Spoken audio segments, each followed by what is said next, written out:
I'm tired. That was a long walk today. I was out there for, I don't know, 4 or 5 hours.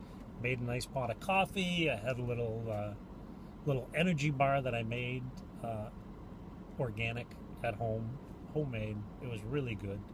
Bananas, oats, and chocolate chips, and that and a cup of coffee. It was off, like way in the woods. I took out my little stove and my coffee pot and popped it on, and it was delicious. Anyway, now I'm back in my car, and I did a lot of thinking out there today. When you're alone in the woods for hours, I think that's what I like about it. You can just, your mind can go anywhere. And one of the things that I thought about today is, what is Bigfoot? What is it? Is it an ape? Is it a relic hominid? Is it some kind of human? What is this thing that we're all looking to find?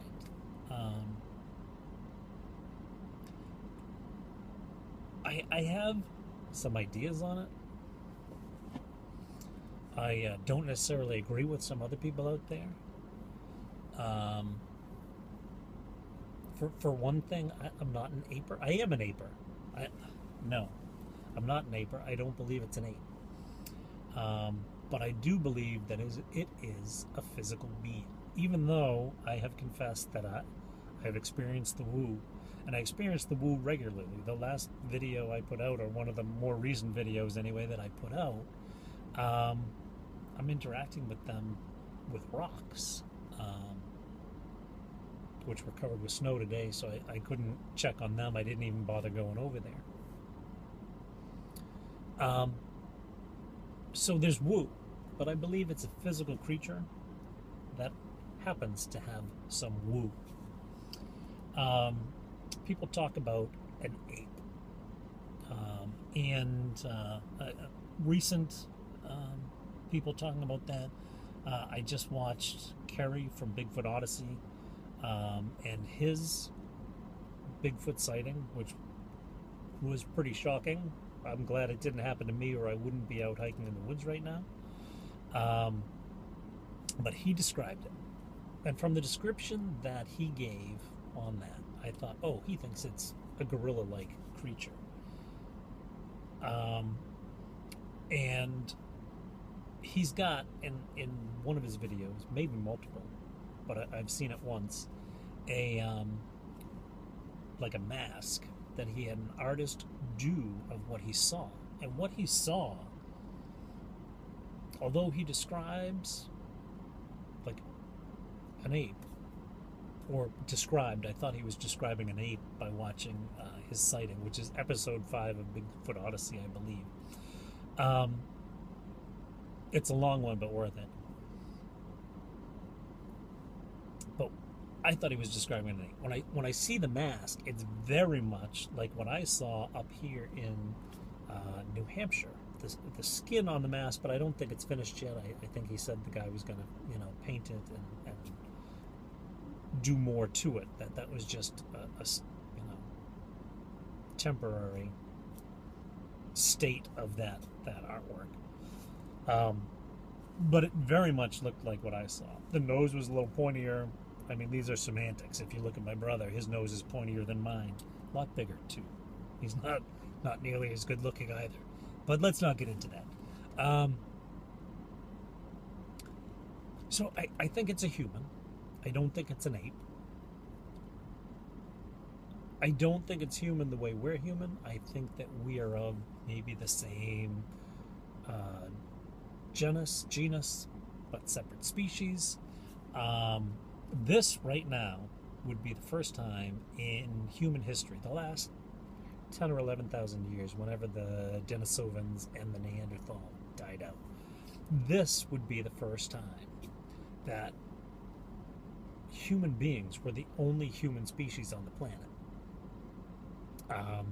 There's always been other human species that coexisted with us. So it would not be like completely off the wall, other than the fact that we're talking about Bigfoot, to say that Bigfoot is another human species. Whether it's, broke off the branch before us, is just kind of a candelabra alongside of us, I don't know. But having seen one, and I have a video, I'll put a link somewhere. Having seen one, I really believe it's human. I know that it's a sentient being just by the way it looked, by the facial expressions. I mean, dogs can give you facial expressions. But I was close enough to see the eyes. And there was thought behind those eyes. There was, that you can see as I'm talking and giving examples, but of these things, my eyebrows are moving up and down, my forehead is wrinkling. You can tell what I'm, basically my emotions by my face. Like that was a move right there. And this thing acted much the same. It was brief. It was, I'm trying to think, I'm counting the seconds, maybe 20 seconds that I got to see this thing. Anyway, it was far more human than any ape species out there that I've seen. So,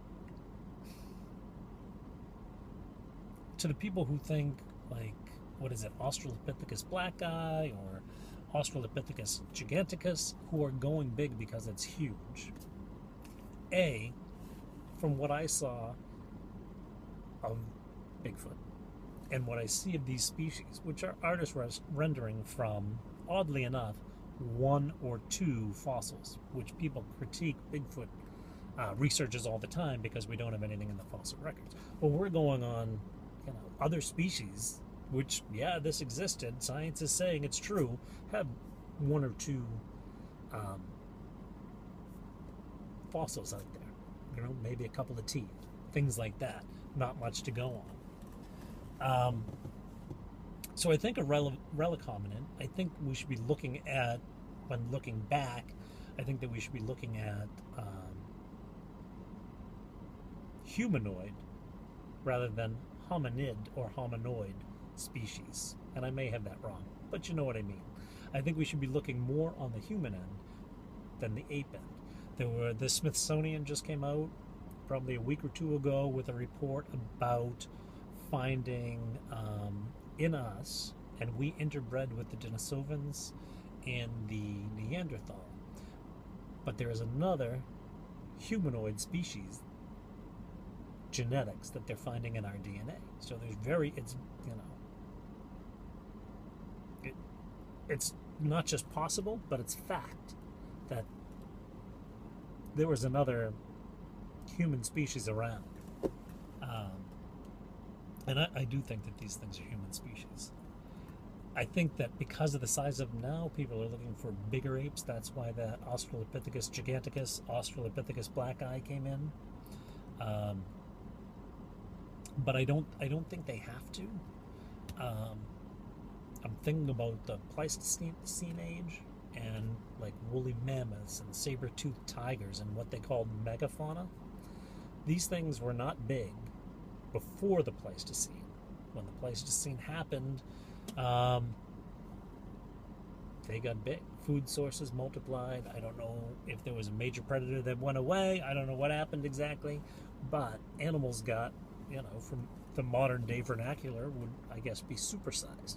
So we don't have to be looking for a giant species of man to be Bigfoot. We just have to be looking for another species of man who possibly, like the other megafauna, came over to this continent, although it's been seen on others. But I don't think they came bearing straight. There wasn't enough food. There's a long story for that. There's a reason why I never finished Harvard. They didn't like my thinking, and now they're all going, well, maybe. But anyway, not bragging or anything, but you should have listened to me. Anyway. So I think there's a species. It didn't have to be big. It came over to this continent. It got supersized. Lots was going on with the world, so they could be going northern routes. They could have gotten here all different ways. There could be other ways that we just don't know, because really, we don't know squat. The things we know about Bigfoot aren't much. And we really, as researchers, or I'm an observer, because I more give my thoughts than go out and research it. But I do have some education in my background, so what I say is not, just pulled out of thin air. But I really think that these are a human species that evolved alongside us somewhere, and possibly got larger in the Pleistocene age, and just adapted so well that they didn't die off. A lot of these supersized things died off at the end of the Ice Age, or in the Ice Age, because they couldn't adapt. But these, being thinking, sentient beings, able to plan ahead, if they're opposable thumbs, they have a thumb anyway. We don't actually know if it's opposable or not. I didn't high five them, so I don't know. But yeah, I think that's what happened, and they made it through the Pleistocene. So here's the thing: what about the woo? Now we've gone. Is it an ape? No, it's not an ape. Is it a ghost? I don't think it's a ghost. Is it a forest spirit? Well, here's my theory on that. This is going to the woo, and I'll bring the woo into it in a little bit. But basically, is it a forest spirit? Maybe. Is it a raccoon a forest spirit? Yeah, it is. Is a sea turtle a forest spirit? Or not a forest spirit, but a spirit? Yeah, it is. If you look at Native American cultures and the representation of their spirits, they are living creatures that have certain abilities, and those abilities oftentimes end up related to not the superpower, but the spirit power, or what they represent, or what have you, of these Native American spirits. Bigfoot, in a lot of Native American cultures, is one of their spirits, one of their spirit guides, one of their forest spirits. I don't know what you want to call it, and I hope that I don't insult any Native Americans by trying to put it into my vernacular. Not my intent. My point is that every other spirit that they seem to have has like a counterpart in our forests or in our oceans. So when you start seeing Bigfoot as a Native American spirit, it would make sense that this was an actual, or is an actual, living creature that the Native Americans attributed the traits of a spirit to, probably based on its actions. And I think that lore is very strong evidence. I shouldn't use lore. I think of lore as fictitious, and I don't think it is. I think it's based in fact and brought along. But there, so much of the world puts so much emphasis on the truth in their own religion. I don't think that we can write this set of religions off. If you open a Bible, you can find historical data, and I think it's much the same way when you look at Native American legend. I think it's every bit as strong. I think it can be used historically every bit as well, every bit as concretely. My brain doesn't always work, but okay. So the woo. Here's my theory on this. Eastern cultures, whether you're talking about India, whether you're talking, that whole part of the world with these gurus, these wise men, during their training at some point, and it happens with the Native American cultures too, but during their training at some point, they go alone into the woods or alone into the wilderness, or to sit on that mountaintop and think. And oftentimes, once they've done that and they've made it through their rituals or their traditions or whatever you want to call that, either people go to them and find that these holy men now have special powers, whether it be like the Buddhist monks who can change their body temp at will, or is it Hindus that can levitate certain wise men there levitate, or just whatever that power may be, just the wisdom that they seem to exude. I think these creatures, being living, thinking, or thinking, sentient, spiritual beings, pardon my rambling there, but you know what I mean, have gone to the woods, and maybe they can blend. Maybe they can just make us think that they blended. I don't know. But I think it comes from that solitude and that quiet and their ability to just be one with, whatever you want to call it, God, the universe, the source, whatever. But I think they're out there and they've done that. And I think that they are like the gurus of the woods, and that's where the woo comes from. Yeah, it's an entire species that, unlike man, who exists, in these societies where we're materialistic and oh, come on, think of all the bad things that we are. We're killers, we're destroyers of things, we're yada, yada, yada. This entire culture has gone to the woods. They've gone the way of the holy man, the Eastern guru. And they're just on a different spiritual level than we are. They are, the guru of the woods, I guess. So that's my theory on all that.